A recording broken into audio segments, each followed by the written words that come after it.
तो गाइस मैं हूं आयुष और आप देख रहे हैं रेसल इंडिया। स्वागत है आपका आज की इस वीडियो में जहां पे हम बात करने वाले हैं WWE money in the bank 2023 पे पर व्यू की। जितने भी मैचेस होने वाले हैं इनकी प्रेडिक्शंस करेंगे, कौन मेरे हिसाब से जीतने वाला है, और आप लोग अपने ओपिनियंस, कमेंट्स, प्रेडिक्शंस सब कुछ मुझे नीचे बताएं। वो भी मैं बहुत इंटरेस्टिंग रहूंगा देखने के लिए कि भाई जानने के लिए कि आप लोग क्या चाहते हैं इन मैचेस के बारे में, आपके क्या थॉट्स हैं, किस हिसाब से आप लोग देखना चाहेंगे इस सैटरडे को। और WWE यूके जा रही है, इसका मतलब है कि क्राउड कमाल का होगा। एक मेजर इवेंट होने वाला है O2 अरीना में भाई, लंदन इंग्लैंड, और WWE के पास मौका है यहाँ पे डिलीवर करने का ऑटोमेटिकली, क्योंकि ये शो यूके में हो रहा है। भाई हमारा जो टाइम है वो वर्थ इट होने वाला है, और टाइम अगर यूके का है तो थोड़ा उल्टा भी होगा। इंडिया के हिसाब से रात के 12:30 बजे शो स्टार्ट होगा। कनाडा जहाँ पे मैं हूँ यहाँ पे दोपहर के 3 बजे शो है, तो अजीब टाइमिंग्स है, लेकिन मनी इन द बैंक जरूर वर्थ इट होने वाली है।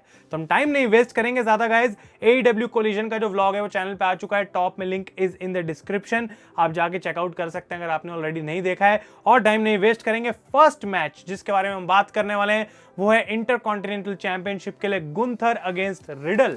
अब यहाँ पे आई थिंक कि भाई बहुत ही इजी प्रिडिक्शन है कि कोई चांस नहीं है मैट रिडल यहाँ पे इस मैच को जीत जाएं। एक अच्छी चीज जो यहाँ हो सकती है, जो मैं देखना चाहूंगा और जो मजा आ जाएगा, क्राउड भी अगर ऐसा हो गया तो भाई अनबिलीवेबल पॉप होगी if Randy Orton comes back. Randy Orton का रिटर्न यहाँ पे अगर देखने को मिलता है, रूमर्स काफी टाइम से आ रहे हैं, और अगर WWE उनका रिटर्न कुछ ऐसे ही करना चाहती है जहां से वो छोड़ के गए थे, रिडल के साथ उनको वापस ज्वाइन करना चाहते हैं, तो आई थिंक रैंडी ऑर्टन अगर मैच के बाद आगे कन्फ्रंट करते हैं गुंथर को, तो नेक्स्ट लेवल पॉप हमें सुनने को मिलेगी। लेकिन जहां तक चैंपियनशिप की बात है, आई डोंट थिंक किसी भी एंगल से यहाँ पे मैट रिडल टाइटल को जीत सकते हैं या फिर गुंथर को हरा सकते हैं। उसकी मुझे यहाँ पे कोई जो है वो चांस नहीं लग रहा है। I think Gunther will retain the Intercontinental title. अगले मैच की हम बात करते हैं गाइस, तो ये है Cody Rhodes the American nightmare against Dominik Mysterio, जिनका नाइटमेयर होने वाला है सैटरडे को। बिकॉज जब उस यूके के क्राउड के आगे डोमिनिक जाएंगे, भाई one of the best heel reactions हमको सुनने को मिलेगा। जो बूज होने वाली है O2 अरीना में, भाई वो जो लोग वहां पे हैं उनके लिए एक once in a lifetime moment होगी। अनबिलीवेबल रिएक्शंस होंगे दोनों ही, कोडी और डोमिनिक के लिए, जो कि इस मैच को मैं कह रहा हूं अपने आप ही बहुत ज्यादा इंटरेस्टिंग बना देंगे सिर्फ क्राउड की वजह से। लेकिन इसकी मैच जो है बहुत अच्छे से WWE ने बुक किया अभी तक, और जबकि लोगों को लगेगा तो क्लियर है कि कोडी रोड्स यहाँ पे जीतने वाले हैं। आई थिंक कि अगर WWE कोडी रोड्स को यहाँ पे एक अपसेट लॉस देकर डोमिनिक को ट्रिगर करना चाहती है नेक्स्ट लेवल पे, तो शायद डोमिनिक यहाँ पे कोडी को हरा सकते हैं। लेकिन वो जजमेंट डे की हेल्प से नहीं होने वाला, ये बात क्लियर है। वो अगर होगा तो the beast incarnate Brock Lesnar की वजह से। और ये दूसरा मैच है जहाँ पे एक और रिटर्न की पॉसिबिलिटी बनती है, ऑप्शन बनता है, और ब्रॉक लेसनर अगर यूके में अपीयर होते हैं तो भाई एक बार फिर से बहुत आइकॉनिक मोमेंट होगी। और उनका मैच कोडी के साथ समर स्लैम में होना बहुत हद तक मुझे लग रहा है कि वैसा ही होगा, एक थर्ड एंड फाइनल मैच। तो मेरा ये ओपिनियन होगा कि अगर इस मैच में ब्रॉक लेसनर की इन्वॉल्वमेंट देखने को मिलती है तो कोडी रोड्स हार सकते हैं। नहीं तो कोई भी सवाल नहीं पैदा होता कि कैसे डोमिनिक, अगर जजमेंट डे की भी डिस्ट्रैक्शन हो जाए, भाई कैसे वो एक हील विक्ट्री यहाँ कोडी पे ले ले, वो मैं सोच भी नहीं सकता हूँ। बट अपना सेफ प्रिडिक्शन चलने के लिए मैं बोलूंगा Cody Rhodes is going to win the match, because Brock के आने की पॉसिबिलिटी मैच के बाद भी उतनी रहती है। नेक्स्ट मैच होगा विमेंस टैग टीम चैंपियनशिप के लिए, जो कि आई थिंक हम कह सकते हैं लोएस्ट पॉसिबल वैल्यू है इस मैच की इस पूरे कार्ड पे। रिटर्निंग लिव मॉर्गन और रकेल रॉड्रिगेज की टीम लड़ेगी रोंडा राउजी और शेना बेजलर से। और आई थिंक जबकि वो कभी टाइटल हारे नहीं थे, ये टू अर्ली है फॉर अ टाइटल चेंज। अब रोंडा और शेना को बना ही दिया है चैंपियन, तो कुछ टाइम तक उनको चैंपियन रखना जरूरी है। वैसे भी इस टाइटल की कोई खास वैल्यू तो है नहीं, तो अगर अभी भी इन्होंने फटाफट टाइटल चेंज कर दिया तो भाई जो एक स्टेप ले भी रहे थे वो 2 स्टेप और पीछे चले जाएगा। I think the title will be retained in this match. Next match 7.5 साल से 8 साल की स्टोरी लाइन WWE ने जो दिखाई है, Finn Balor against Seth Rollins for the WWE world heavyweight championship. और मंडे नाइट रॉ में काफी सारे हिंट्स दिए गए थे कि क्या फिन बैलर एक अपसेट कर सकते हैं, क्या सेथ रॉलिंस पे यहाँ पे कैश इन हो सकता है, उसकी हम बात करेंगे बिल्कुल लास्ट में इस वीडियो के। लेकिन भाई Seth Rollins versus Finn Balor I think एक 5 स्टार क्लासिक होने की कैपेबिलिटी रखता है। यूके का क्राउड है, और जिस तरीके से इनकी केमिस्ट्री आपस में सेट है रिंग के अंदर, बहुत हेल्प करेगी उनको एक बहुत अच्छा मैच देने के लिए। लेकिन जहां तक टाइटल की बात है, ये भी सेम एग्जैक्ट रीजन है कि सेथ रॉलिंस भाई अभी तो चैंपियन बने, हम कह भी सकते हैं कि उनका फर्स्ट मेजर डिफेंस एक बड़े पेपर व्यू में, एक बड़े शो पे होने वाला है। तो सेथ यहाँ पे हार जाएं, आई डोंट थिंक ऐसा होने वाला है, और मैं बोलूंगा कि सेथ विल रिटेन। लेकिन मैच बहुत मस्त हो सकता है, यहाँ पे डेमियन प्रीस्ट में भी और लोगों की इन्वॉल्वमेंट हमें देखने को मिले, but I think Seth freaking Rollins will remain the world heavyweight champion. इसके बाद women's money in the bank ladder match की हम बात करते हैं, जहां पे पार्टिसिपेंट्स हैं जेलिना वेगा, बेकी लिंच, बेली, इयो स्काई, ट्रिश स्ट्रैटस एंड जोई स्टार्क। अब अगर मुझे टॉप पिक करने हो अपने भाई 3 पिक्स की मेरे हिसाब से कौन जीत सकता है या किसका चांस है, तो वो होंगी ट्रिश, बेकी एंड बेली। मतलब ये 3 मोस्ट पॉपुलर हैं इस मैच के अंदर, तो ऑब्वियसली ये जीत सकते हैं। आई डोंट थिंक यहाँ पे WWE के पास मौका है किसी को एक अपसेट विनर बनाने का, क्योंकि मनी इन द बैंक फिर वेस्ट करने वाली बात है। आई डोंट थिंक ट्रिश यहाँ पे जीतेंगी, क्योंकि उनकी बेकी के साथ जो स्टोरी लाइन चल रही है वो इस मैच में खत्म होगी आई थिंक, और बेकी में भी यहाँ पे बदला ले पाएंगी ट्रिश और जोई स्टार्क से। और अगर नंबर्स गेम बेकी के अगेंस्ट होती है तो मैं प्रिडिक्ट करूंगा एक और रिटर्न की पॉसिबिलिटी, जो कि है लीटा। अगर लीटा का रिटर्न यहाँ होता है मनी इन द बैंक में, वो ट्रिश को इस मैच से बाहर कर देती हैं, तो ट्रिश वर्सेस लीटा समर स्लैम के लिए 1-on-1 बुक किया जा सकता है, जो कि भाई ऐसा लग रहा है कहाँ हम 90s में 2000s की बात कर रहे हैं, लेकिन उसकी पॉसिबिलिटी बन रही है। जो स्टोरी है, क्योंकि जब से लीटा पे अटैक हुआ है हमें वो देखने को मिली नहीं है, तो यहाँ से ट्रिश को तो बाहर निकाल देते हैं। बेली आती है सेकंड पे, और ईओ स्काई के साथ उनका डैमेज कंट्रोल का जो सीन है वो officially I think money in the bank में अब खत्म हो जाएगा, एंड इसकी वजह से बेली भी इस मैच को नहीं जीत पाएंगी।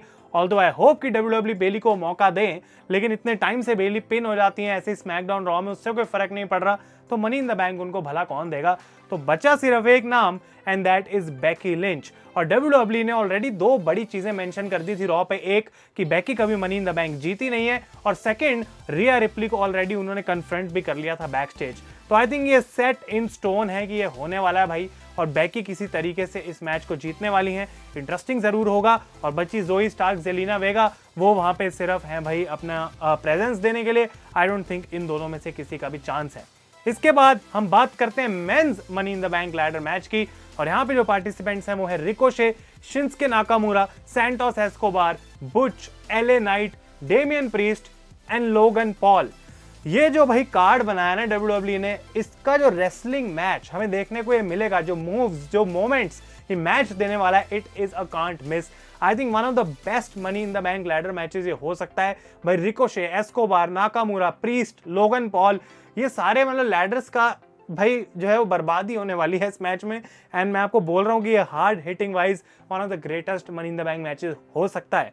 अब यहाँ पे मुझे टॉप 3 अगर या टॉप 2 पिक करने हो तो मैं बोलूंगा LA नाइट, लोगन पॉल, और अगर कोई नाम बचता भी है तो है नहीं, डेमियन प्रीस्ट को हम डाल सकते हैं, लेकिन I don't think WWE Damien priest को एक वर्ल्ड टाइटल या वर्ल्ड चैंपियन की तरह अभी देख रही है इन द कमिंग फ्यूचर, तो इसकी वजह से आई डोंट थिंक वो यहाँ पे जीतने वाले हैं।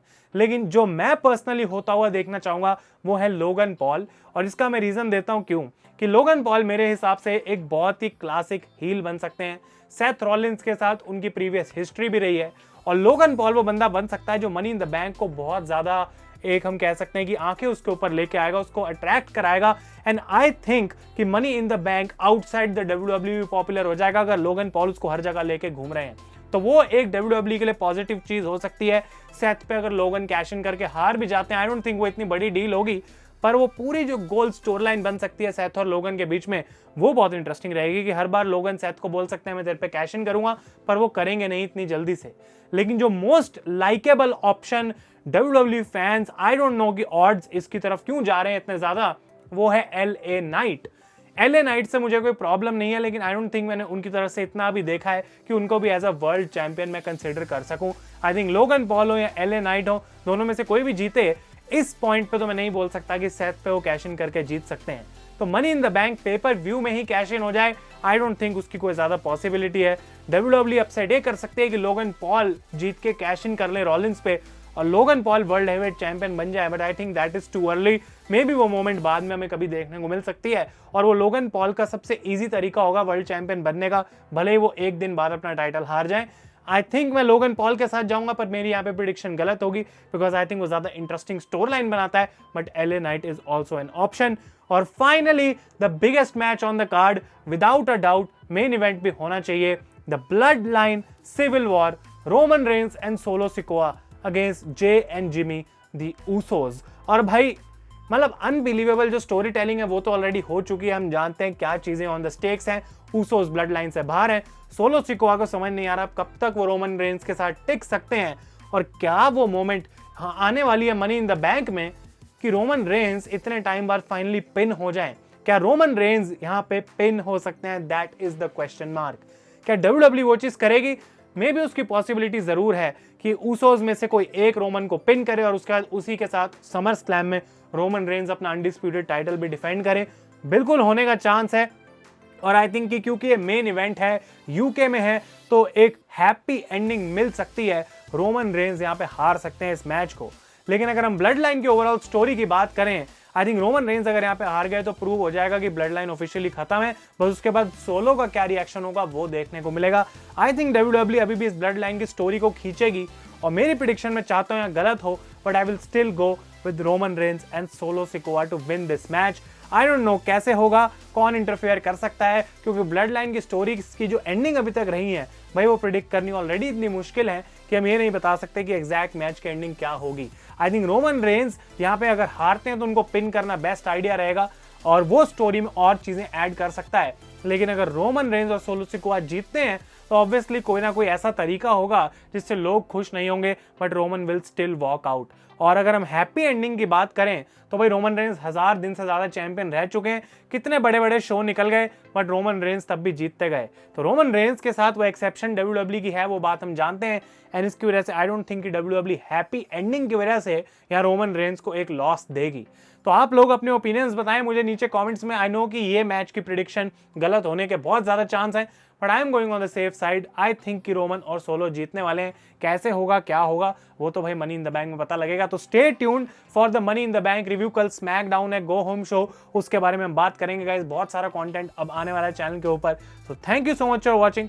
अपनी प्रेडिक्शंस कमेंट्स में डालनी ना भूलें। तब तक के लिए मैं हूं आयुष और आप देख रहे हैं रेसल इंडिया।